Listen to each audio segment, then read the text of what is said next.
Кыргыз Алтын ачык акционердик коомунун башкармалыгынын төрагасы Кубат Абдраимов Кумтур кен жайындагы долбоорлордун ишке ашырылышын жана өндүрүш процесстерин инспекциялады. Анын алкагында Кыргыз Алтындын башчысы Кумтур кен жайынын борбордук жана Сарытөр карьерлеринин, алтын ылгоочу фабриканын, май коюучу комплекстин жана оор техникаларды оңдоочу жайдын иши менен таанышты. Кубат Абдраимов Кумтур Голд компания үчүн ушул жылга белгиленген алтын өндүрүү планын так аткаруу тапшырмасын койду. Ошондой эле ал оор тоо кен техникаларын оңдоочу жайдын жана май коюучу комплекстин ишине өзгөчө көңүл бурду. Азыр кен жайда эң заманбап атайын тоо кен жана көмөкчү техникалар иштейт.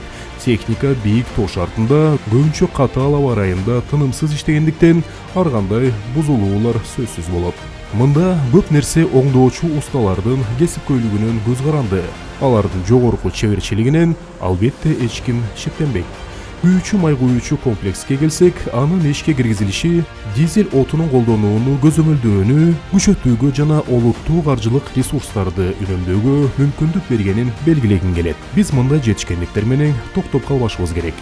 Бул багыттагы ишти дайыма өркүндөтүп, санариптештирүү элементтерин активдүү илгерилетебиз деп белгиледи ал.